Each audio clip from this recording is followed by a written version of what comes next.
Okay, good afternoon.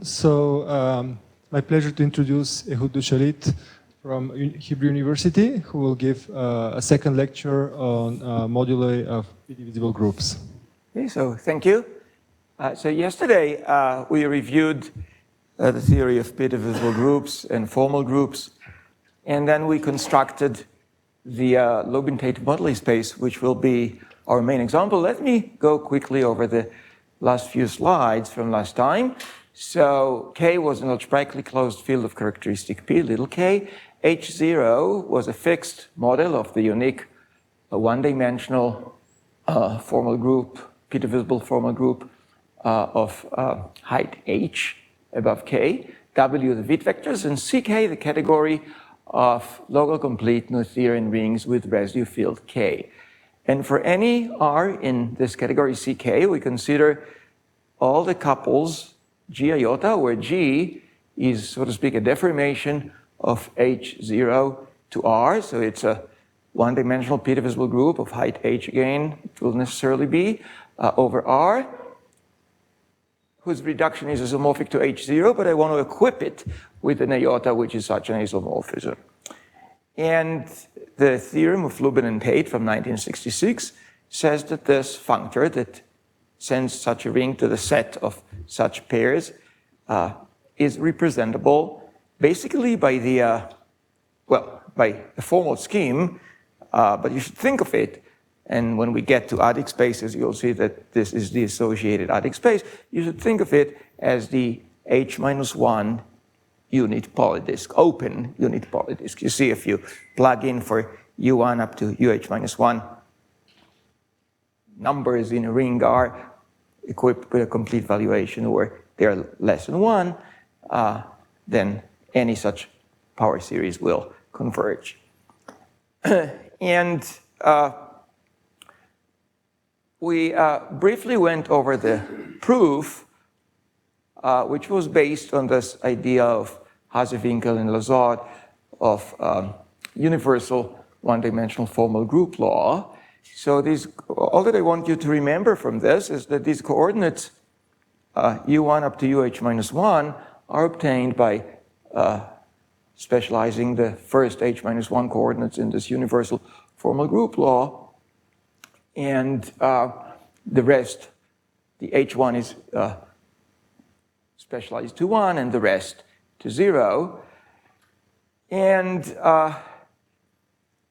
as I said, you can have a more general theory where you replace formal groups by formal A modules, where A is maybe a ramified complete discrete valuation ring that always acts on your group as endomorphisms. So in our case, A is simply ZP, and you can also do it when this A has characteristic P, and then you get the theory of Drinfeld modules.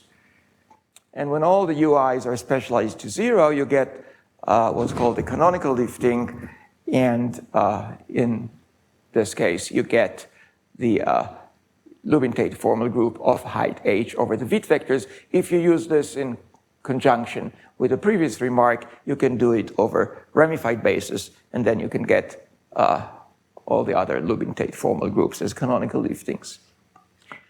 Fine. So as we do with modular curves, we want to enrich or enhance the moduli problem by allowing level structure. And as you probably know, level structure becomes problematic, even in modular curves, when you consider p-power level structure over rings in which p is non-invertible. And the right thing to do it, to give good moduli problems, was discovered by Drinfeld. So a Drinfeld level n structure, or rather a level p to the n maybe, structure on a couple G iota is a homomorphism of finite flat group schemes over R, over the ring where this G iota is given, from the constant group scheme Z over P to the n Z to the power H, to the P to the n torsion of our p-divisible group. And the crucial thing is that if you sum the images, so the image of every point X is a section, right? The image is a section, and I say as Cartier devices, well, you may argue that this is not anything of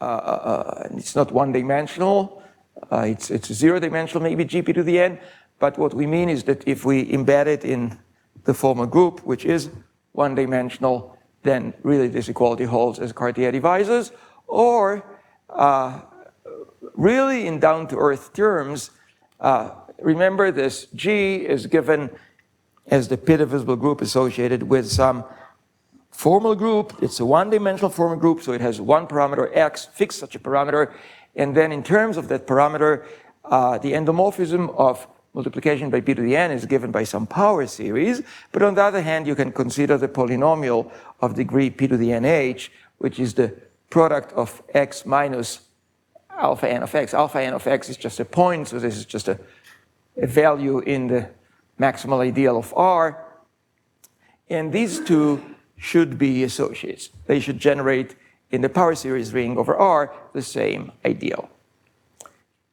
So as an example, if we took the multiplicative formal group, alpha n is simply a root of unity of order p to the n in R, and if you think for a moment what this condition means, it simply means that this satisfies the famous cyclotomic polynomial of index p to the n. Of course, you reduce it from z to r, whatever, or you base change it from z to r, whatever that means in R.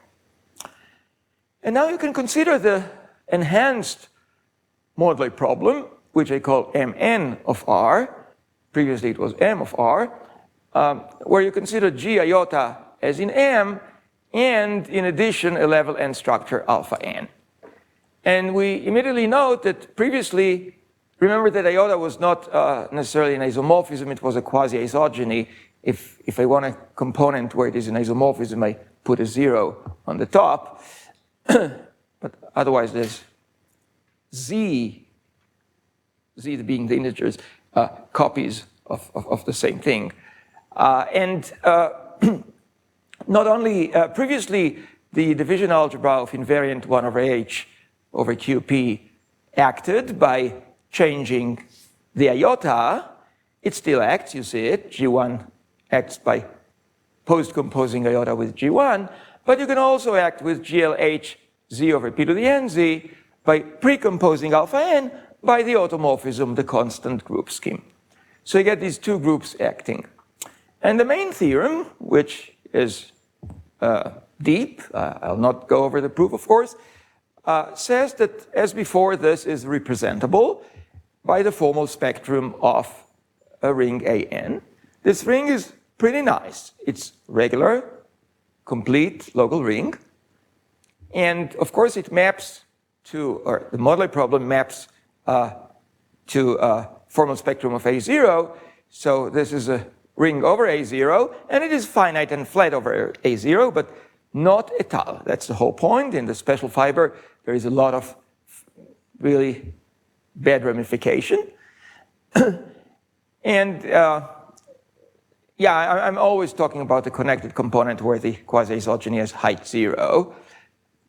And it is et al. In the generic fiber. And I want to say something about generic fibers of formal schemes. So in the old days, people had formal schemes, and people wanted to associate to them in some way rigid analytic space, whatever that meant. Okay, so some analytic space over which you can do p-adic analysis. And there was a procedure which was called taking the generic fiber. I said special fiber, I meant generic fiber. Generic fiber. Taking the generic fiber in the sense of Raynaud. That was the phrase. And this was a little bit cumbersome because it was really not the generic fiber of anything. Okay, so a formal scheme was just, say, if you want a sequence of schemes over z over p to the n. Okay, so there was nothing in characteristic 0. And then you want to create something in characteristic 0. Using the machinery of adic spaces that we have started seeing this week, you can make sense of it in the following way. You take the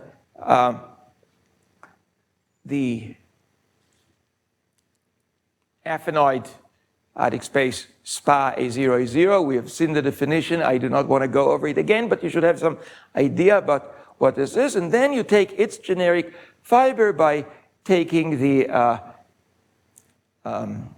product over SPA of the Witt vector with itself with SPA of W1 over PW. So this simply means, as a set of valuations, looking simply at all those valuations where P doesn't get the value 0, okay? Where P is not 0. But one should be careful because it's a product of two affinoids. In itself, it's not an affinoid. This can happen in this world of SPAs, and it is rather an open polydisk. And now we can also make a formal scheme in the following way. We can take the direct limit of all these ANs, and each of it is, remember, a regular local ring, but although the ideal I, which was the maximal ideal of A0, is not maximal anymore, it's still, since the maps are finite, you can still complete with respect to the same I and not change the I as you go. And if you go all the way up and complete still with respect to the same I that comes from A0, then you get a complete and separated ring, because it's a finitely generated ideal, and the formal spectrum of this is the formal scheme structure at infinity. And again, one has to be careful technically. This is a not Noetherian ring anymore, so it's not absolutely clear that the associated SPA is adic. I hope we will come to this issue in the series of lectures about Huber spaces and adic spaces. The point to check is what is the sheafiness of the structure pre-sheaf, but this follows from the fact that we will see later that A infinity is not only an adic ring, but it's actually a perfectoid ring. And again, we take the generic fiber of this thing, and this is the analytic Lubin-Tate space at the infinite level. So to sum it up, we have added level structure, we've constructed a formal scheme all the way up, and we can take its generic fiber either in the sense of Renault and get a rigid analytic space as in the old days, or as we did here in the sense of Huber. And what does all this mean where H is 1? So where H is 1, remember, there were no variables. In general, there is H minus 1 variables, so there's no variables. And the formal group of height 1 is the multiplicative formal group. It's rigid. It doesn't have any deformations. But it does have level structure. And as I said before, adding a level structure is simply choosing in your ring R, over which it is defined, a solution of the cyclotomic polynomial. So what is the ring that represents this? This is very easy. It's over the Witt vectors, it's Wx over phi b to the n, right? Homomorphism from this to R is such an alpha n of 1. But this is simply the ring of integers of the field obtained from adjoining zeta p to the n primitive root of unity to the completion of the maximal and ramified extension of QP. And by the Kronecker-Weber theorem, when you go all the way up and you complete, you simply get the completion of your maximal abelian extension of QP. So as we have seen, we've seen it with QP adjoin all p to the n roots of unity, all the more so it's true in this case. This is a perfectoid field, right? This was one of the basic examples that Kiran gave. And it's tilde if you do not go all the way up. The unramified tower was just a power series in t to the 1 over p to the n for all n completed. If you go up the unramified tower, it's the same, but the field of scalars changes from Fp to Fp bar. So this is the first instance of a principle where the Lubin-Tate tower at the infinite level is a perfectoid space, which is one of the main achievements of this theory of perfectoids in the setup of moduli spaces of p-divisible groups.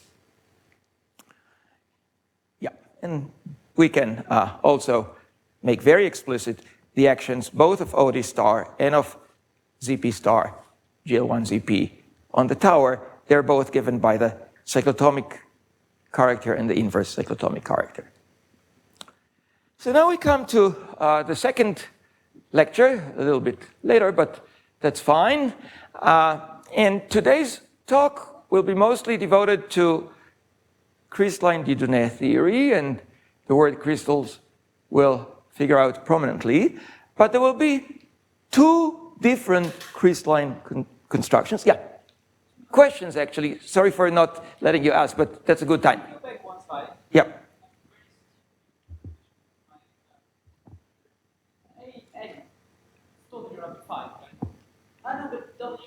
W is the Witt vectors all the way up. I always start with little k being FP bar.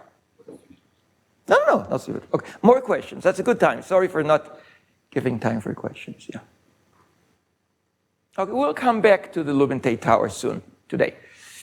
So there will be two type of crystalline constructions. One will be the universal covering of a p-divisible group, and the other one will be the crystalline Dieudonné module or the crystalline Dieudonné theory, and I will have a little tour of Grothendieck massing theory, which is by now classical, but I think that is not very accessible if you just try to read the books by Messing. Good, so let's start with universal covering of G. So we start with an adic ring over ZP. So remember, this is a complete and separated ring in some I-adic topology where I is not specified. But assuming that it's over ZP means that you can throw in P into I. Okay, that I can contain P. P is topologically nilpotent, and then G, a p-divisible group over that R. And remember that we redefined the notion of the S points of G over any R algebra S to be the inverse limit of G of S over IS to the n, so that it coincides with the S points of the formal group in case that G is formal connected. And here's the definition, simply as a presheaf, simply as a functor on rings. So for any ring S, adic ring over R, we let G tilde of S be the inverse limit with respect to multiplication by P of G of S. Okay, so it's simply all the sequences, x0, x1, x2, etc., so that xi is an S point of G, and P maps xi plus 1 to xi. Now, this is, of course, a presheaf of groups, but it's also of QP vector spaces. P acts by shifting to the left, right? If you multiply this by, shifting to the right. If you multiply this by P, instead of x1, you get px1, which is x0. Instead of x2, you get x1, and so on. And 1 over P by shifting to the left. So this becomes a QP vector space. And as easily computable examples, if you start with a constant p-divisible group QP over ZP, its universal cover is QP. If you start with mu p infinity, let's see what this is. We already worked out the S points, say, in OC. So they were 1 plus the maximal ideal of C. Okay, not just the p power roots of unity there. Okay, because of this new definition, there were really the whole unit disk around 1. And when you take its inverse limit with respect to raising to power p, you get, as we learned from Kedlaya's talks, the same unit disk, but in the tilt of C, 1 plus the maximal ideal of the tilt of C. Now, because these are QP vector spaces, the universal coverings are isomorphic even if the p-divisible groups are only isogynous. Definitely they're isomorphic if the p-divisible groups are isomorphic, but you see an isogeny is a homomorphism such that you can follow it by another homomorphism so that the composition is some multiplication by power of p, and multiplication by power of p is an isomorphism on QP vector spaces. So this will be important. And now comes a rather easy lemma, but which is crucial for all that we will be doing. And this is that what I call the crystalline, without talking about crystals in this setup, simply I'll call it the crystalline nature of G tilde. And this is that if you have a closed, topologically nilpotent ideal I, then G tilde doesn't change at all. G tilde of S and G tilde of the reduction is the same group. So there's an obvious map, which is the reduction mod I, but this map is one-to-one. And maybe it's time here to add a little thing on the blackboard, because this thing was asked, and it's the same principle, this thing was asked in the talks defining theta and sharp. So remember that Kiran defined theta, maybe he had a bar here. This was the summation of x n bar sharp p to the n. And there was a question, what is x sharp? So x sharp in general, or alpha sharp, so alpha, remember, was in this inverse limit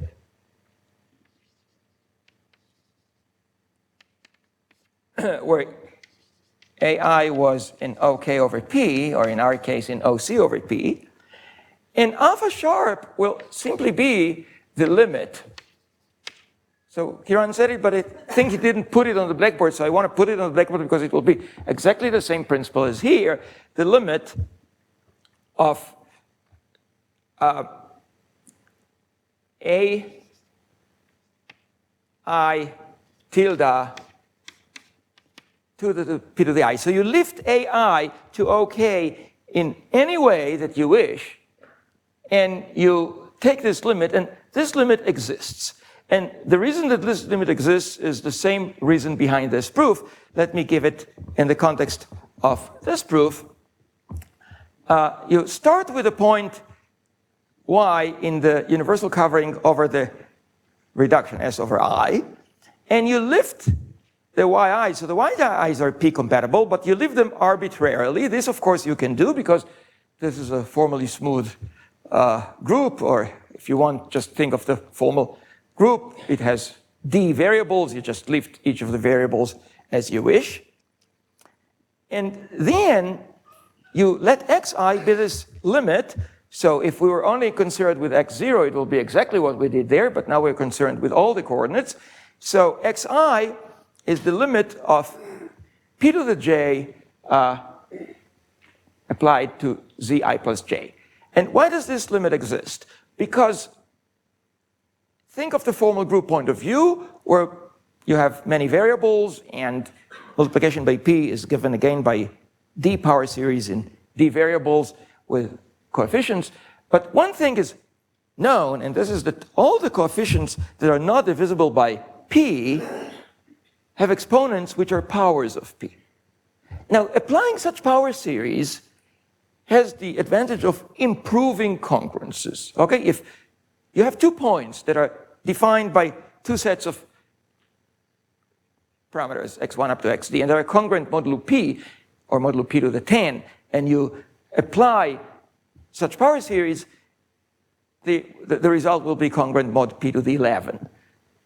Because, yeah, that's well known. And this immediately shows that this sequence that we define there is a Cauchy sequence, and it also shows that it's the only possible lift. So the lift exists and it is unique. So this very simple principle, which is behind the definition of the sharp map, proves this crystalline nature. And therefore, we will simply adopt the following convention, that if T to S is any nilpotent or pre-nilpotent thickening, simply meaning it's a surjective map of rings whose kernel is nilpotent or topologically nilpotent, then we know by Lazare that we can always lift G to T, and there will be many lifts, but the universal coverings of them all will give the same result on T because it will be the original universal cover of G on S. So we'll simply write it by abuse of language, abuse of notation, as G tilde of T, although G tilde is not defined over T, only over S, and to make sense of it, you need to take some lift, but any lift will do, and the resulting groups will all be canonically the same. So this is the first appearance of the notion of crystal. So we define this universal covering as a pre-sheaf, and the first question that might come to your mind is whether it is representable. And first result is that it is representable, in fact, by a non-Noetherian ring, but representable in case that R, or ground ring, is a perfect FP algebra, and G is formal. And then G was represented, of course, by, as a scheme, forget about the ring, about the group structure, by R with power series in D variables, and its universal covering will be representable by, again, as a scheme. I do not tell you what the group structure here is, but as a scheme, by a formal scheme, by power series with variables x1 to the 1 over p to the n up to xd to the 1 over p to the n for all n, and completed in the x1 up to xd adic topology. Okay, so that's a shorthand notation. And the key idea here is rather simple. You can find the full proof in the paper by Scholze and Weinstein. The idea is to replace the inverse limit over p by inverse limit over Frobenius. And using the relation between Frobenius Verschiebung and p, f times v equals p, you see that in this case you get an isomorphic group. Now it's obvious that when you do the inverse limit over Frobenius in characteristic p, that's what you get, because you just extract p roots each time. But there's one technical issue that while multiplication by p takes you from G to G, multiplication by f, or applying Frobenius, doesn't take you from G to G, it takes you from G to GP. But if you want to go backwards, you have to sort of take GB minus 1, GP minus 2, and so on. So you have to apply to the coefficients of p the inverses of Frobenii, and for that you have R to be perfect. So that's where the perfectness of R comes in. Now, it's important to have, we will be focusing later on p-divisible groups over OC. C is CP as usual. Some of the main results of Scholze and Weinstein that I want to survey are classification of p-divisible formal groups over OC. And it will be important to have such a representability result not over perfect FP algebra, but over OC. And you've already seen that OC is in characteristic 0, but in a sense, it's almost perfect. It's perfectoid, okay? And this perfectoidness allows you to prove a similar representability result, but it relies on a very deep theorem of Farg, Scholze, and Weinstein, and which is called the isotriviality theorem. And actually, if anybody knows of a simple proof of this, I have the feeling that there should be for this theorem a simpler proof than there is today in the literature. But if anybody knows, I'll be very much interested. So it looks officially a little bit like the theorem that we talked about yesterday, superficially, a little bit like the theorem that we mentioned yesterday of rigidity of quasi-isogenies, in the sense that, what does it say? It says that if you mod out by P, okay, so OC over P, of course, is not a field. It has lots and lots of nilpotents. Okay, so if you mod out by P, then the reduction of G modulo P, which is the left-hand side, is quasi-isogenous to the isotrivial p-divisible group, which is the reduction of G all the way modulo the maximal ideal, but then base changed from Fp bar to OC over P. So you understand the difference between the two sides of this quasi-isogeny.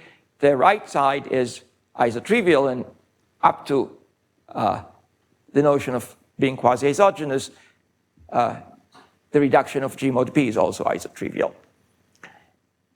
And this is not a formal consequence of rigidity, because you cannot apply, as I said before, rigidity of quasi-isogenies to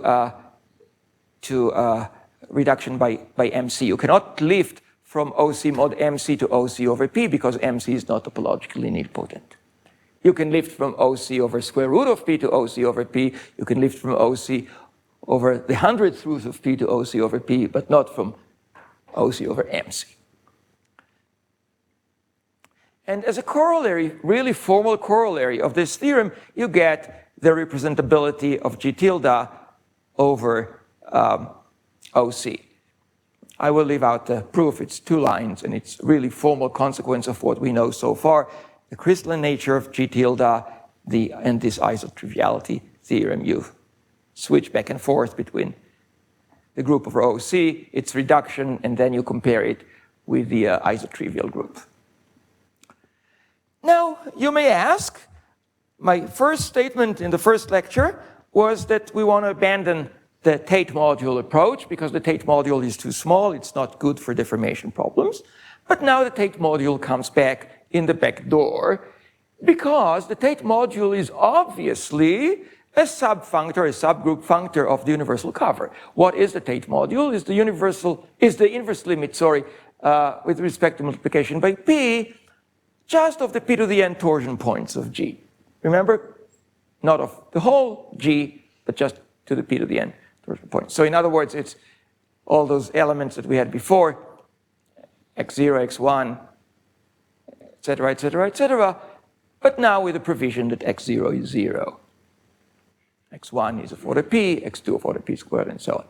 And since G tilde is a QP vector space, not only the ZP Tate module, but the QP Tate module, the rational Tate module VP, embeds in G tilde. But there is one important warning. That's a lesson that I want to carry with us all the time. While G tilde was really insensitive to nilpotent thickenings, in other words, if you had a nilpotent thickening by the crystalline nature of G tilde, the value at T did not depend on how you lifted G.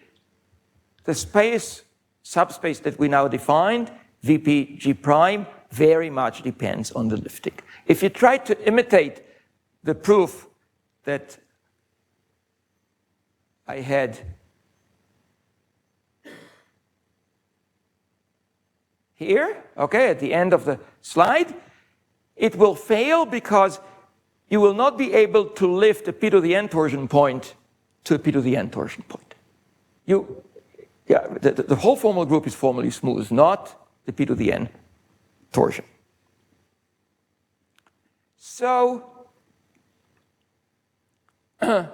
this is an important observation, and what we're aiming at now is an exact sequence that has first the inclusion of VPG in the universal covering, and then a map that will basically be a logarithm map, but I call it theta because it will be intimately connected later to the theta that we saw in previous lectures to the Lie algebra of G, but for that we have to assume now that S is flat over ZP. So there's always this game where you define things first over rings in which P is nilpotent, then you go via inverse limits to p-adic rings which are flat over ZP, which have no torsion, and then you invert P. Only then you can invert P, so only then you can talk about logarithms, as you all know.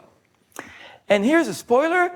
At the end of the series of lectures, we shall recover this naive logarithmic sequence when S is a perfectoid, or we will do it only maybe when S is OC, as the global sections of a certain exact sequence of modification of vector bundles on the Farag-Fontaine curve, which will be the main character that we will meet later on.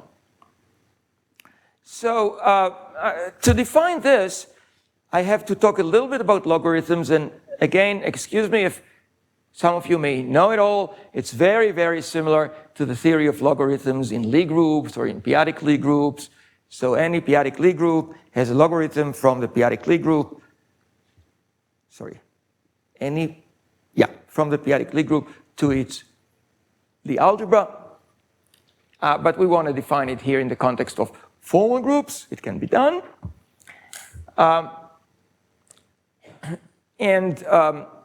The surjectivity of this logarithm map will be an issue that will be solved when S is, for example, OC, but in general, let's leave it as it is. It's not always surjective. So quickly, let's go over logarithms.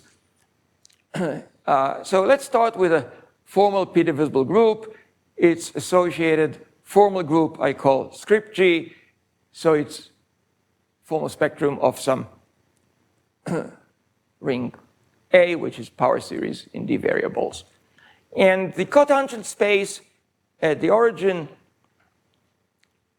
can be identified simply with a free R module on the basis dxi. But as usual in Lie theory, you can extend any element of the cotangent space at the origin to a left invariant, or here it's commutative and invariant differential. And the invariance means that when you apply co-multiplication, you get omega times 1 plus 1 times omega. So these are the translation invariant differentials, and I identify always omega with them. And as usual in Lie theory, translation invariant differentials, even in the higher dimensional case, are closed. And when R is flat over Zp, for every such omega closed and translation invariant, there exists a logarithm. You can formally integrate it, and it's unique if you insist that the logarithm as a power series doesn't have a constant term, but the price that you have to pay, of course, is that you introduce denominators.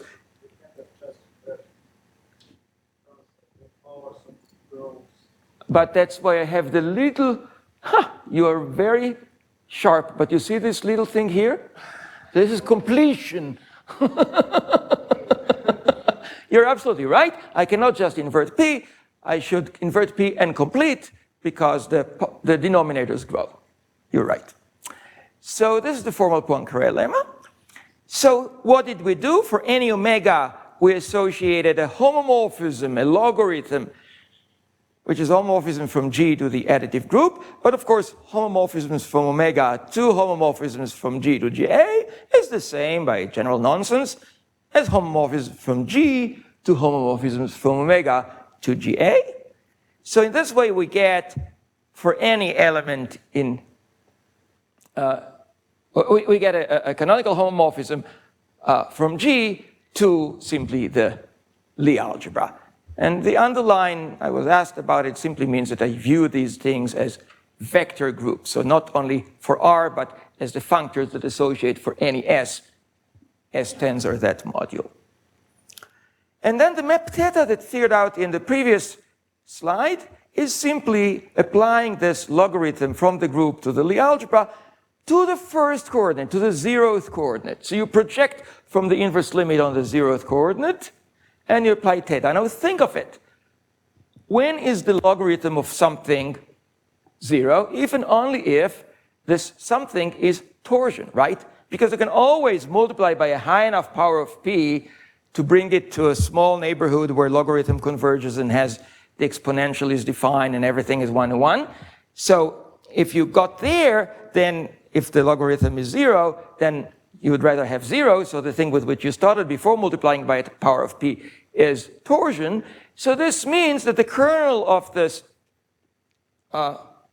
projection to the first, or rather 0th coordinate n log, is simply all the sequences where x0 was torsion, but this is exactly VP. TP is all the sequences where x0 is 0, VP is all the sequences where... Okay, so this proves the exactness of this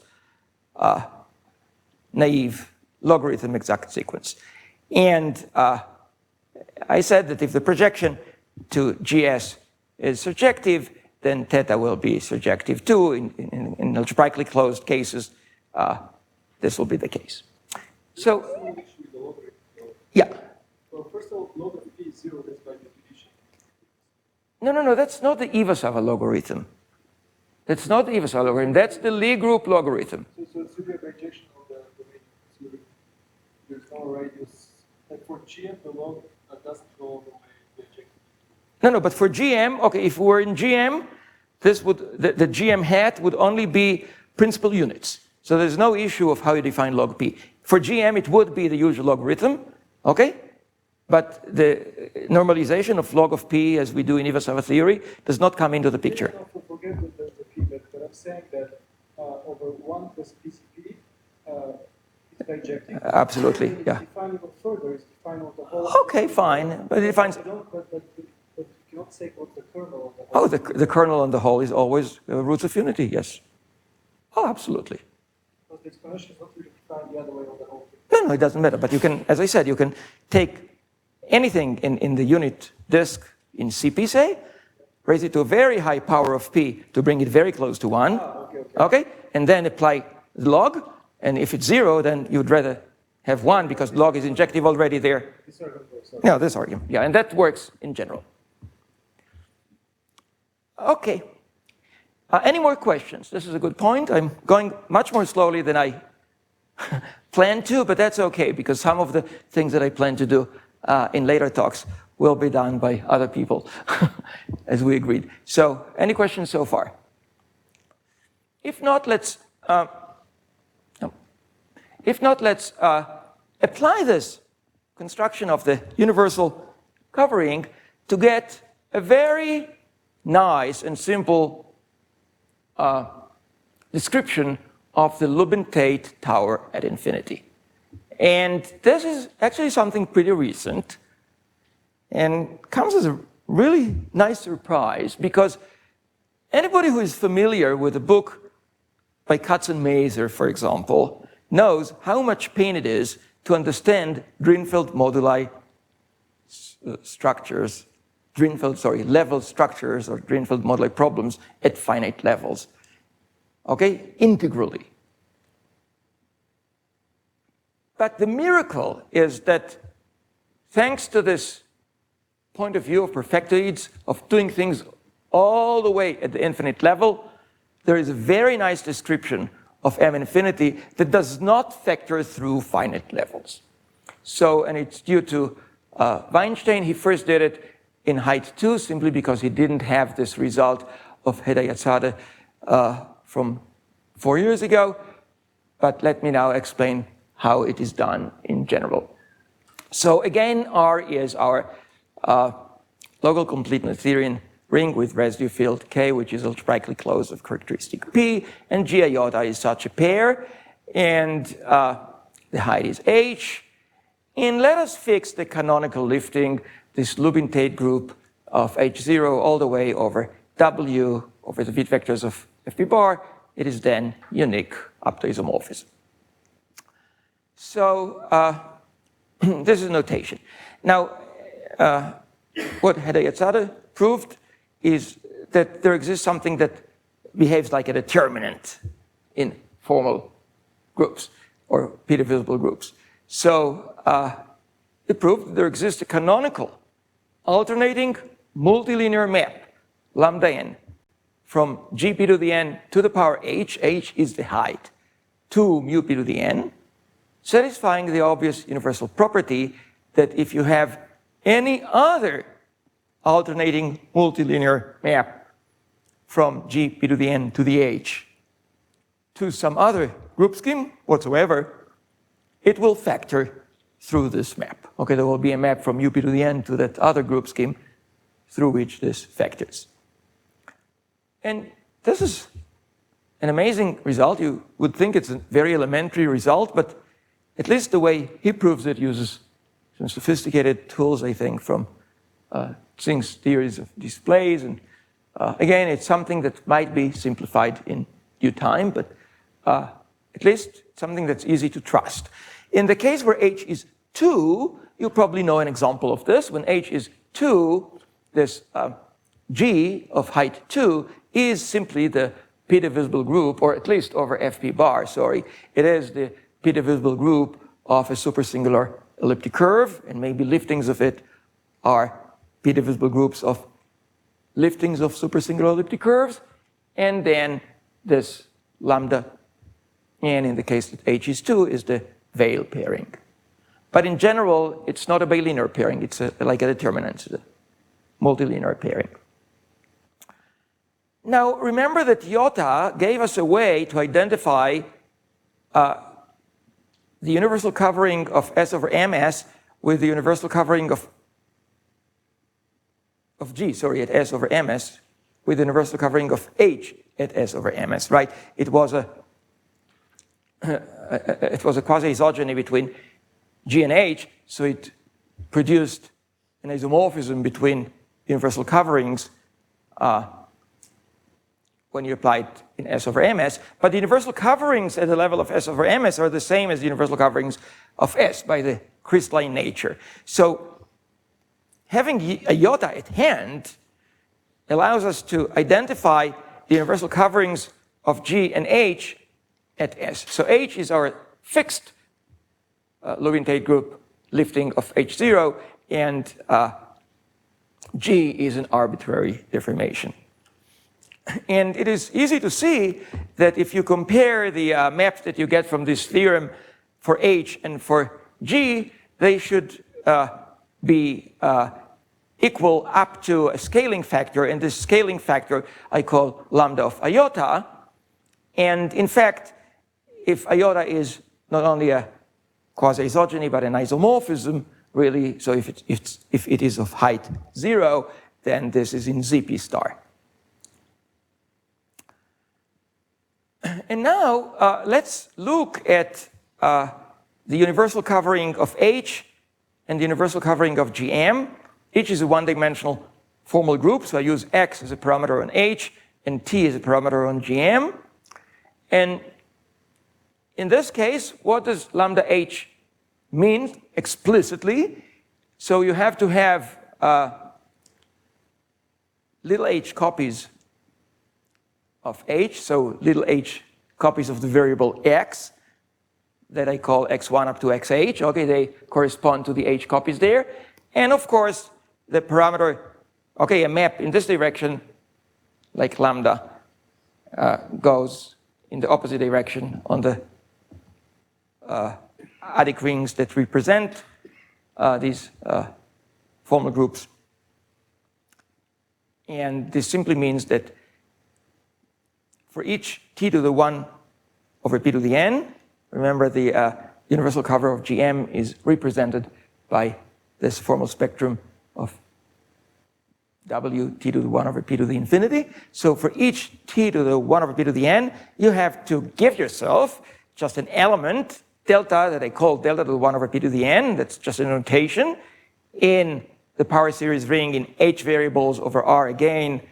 These variables being perfectoidized. I don't know how to make a verb from perfectoid to perfectoidize, maybe. You take all p power roots affinity.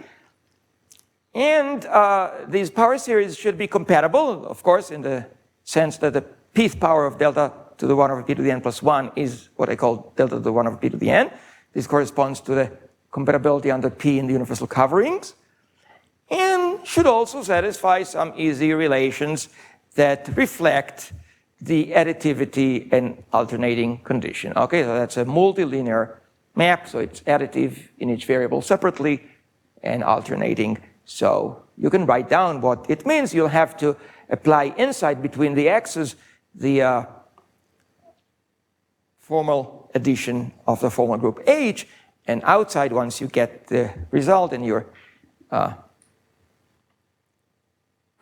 in GM, you'd have to apply the formal addition of GM. So now we can make, using this beautiful determinant, a diagram. And let's go very slowly over this diagram that is in the box.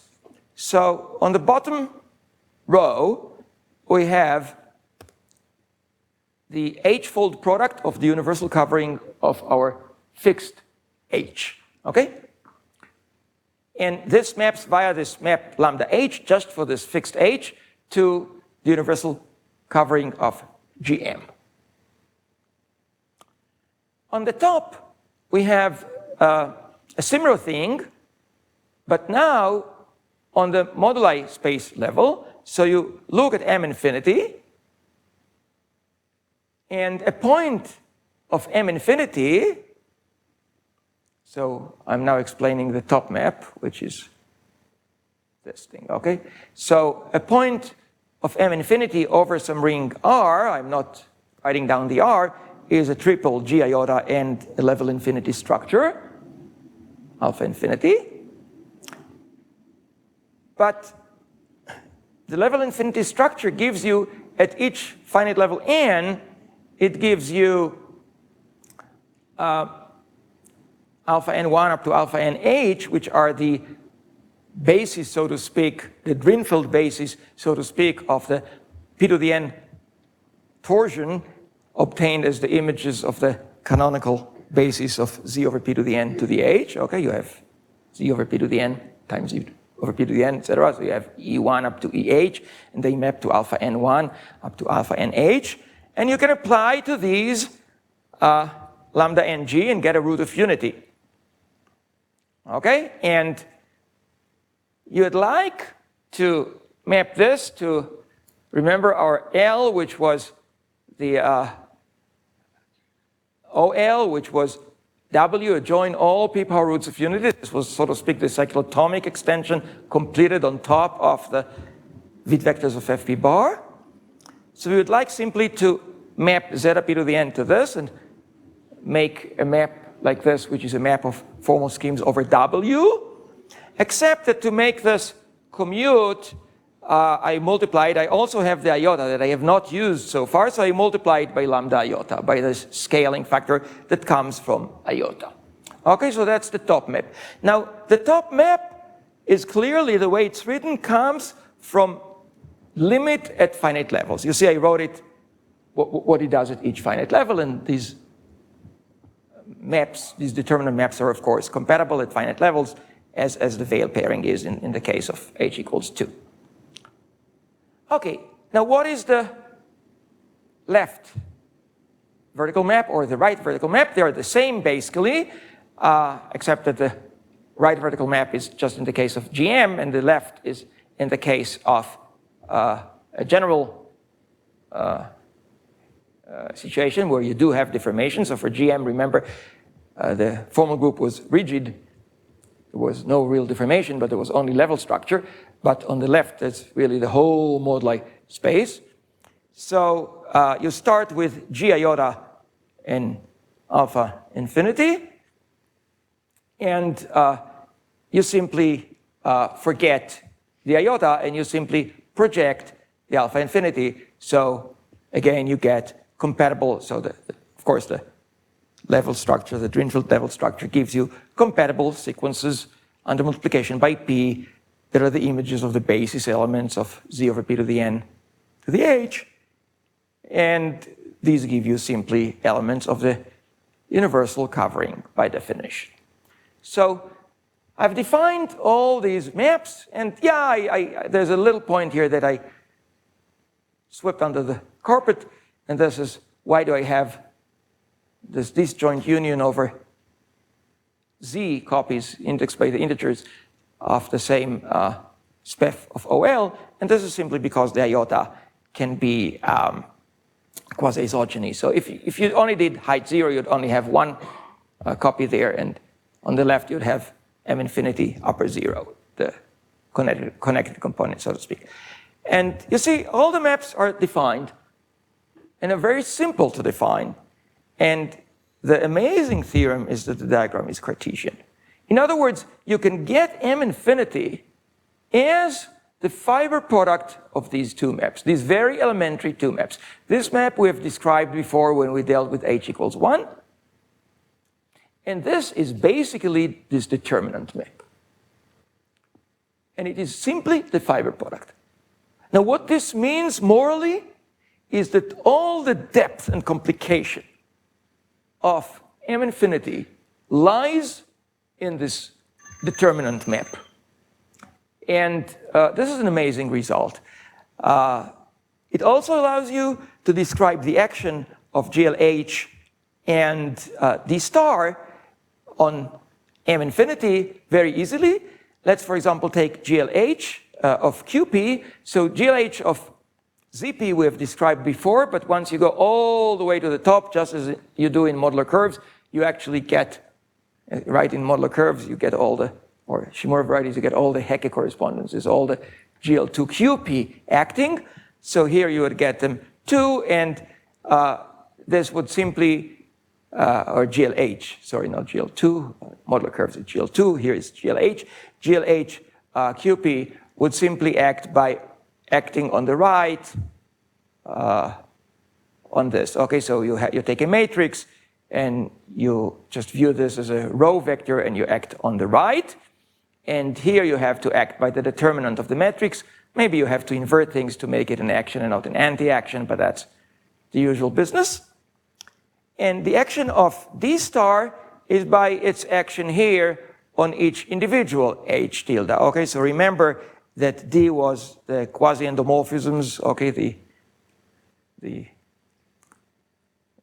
quasi-Homs from H naught to itself. The Homs was OD. And it acts on H tilde, but H tilde is the same as H0 tilde. So it acts on H tilde. And again, on the right column, you have to let it act through the analog of the determinant, which is the reduced norm. So I just want to emphasize again, the main point here is that this theorem is only available at the infinite limit because the vertical maps do not factor through or are not obtained as inverse limits of maps at finite levels. So you do not have, unlike the horizontal maps, a way to describe what happens at a finite level, but rather at the infinite level. And here are some corollaries. First of all, if you now take the two groups that act, but inside the product you only take the elements where the determinant of the first, which is an element in QP star, is the reduced norm of the second. So these elements will act trivially on the right lower corner, right? Because one element acts like the determinant, the other one like the inverse of the reduced norm. So they will act trivially here, and they will act on these two sides. So via the fiber product, they will act on M infinity. So you get a good explicit description of everything. And also, thanks to this description that we had in the case of H equals 1, you have, and these deltas, you get a really concrete description of the ring A infinity, which is a non-Eutherian power series ring in, or perfectoid power series ring in x1 to the 1 over p to the infinity up to xh to the 1 over p to the infinity, divided by the relations delta to the 1 over p to the n minus t to the 1 over p to the n, where t was this element in OL that I have not explicitly defined before, but is in here. Okay, this element t really corresponds to a certain inverse, or not inverse, a certain limit like the one that I have there on the blackboard. Okay, so the upshot of everything, and I will stop here. I have not said anything about crystalline Additive theory. This will be the topic for tomorrow. I'm going much slower than I imagined, but I think it's better this way. The Lubin-Tate tower at the infinite level, thanks to these ideas, is infinitely simpler than at finite levels. And in addition, the one bonus that you get is you look at this ring A infinity, and you obviously see that it is perfectoid in appropriate sense. So we have not talked yet, it will come up in other lectures, about perfectoid spaces. And we're really interested not in this ring, but in the generic fiber, in the sense of Raynaud, or in whatever sense I gave it before.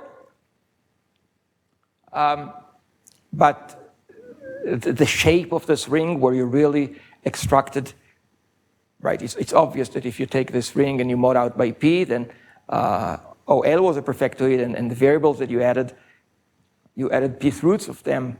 So raising the power P will be surjective.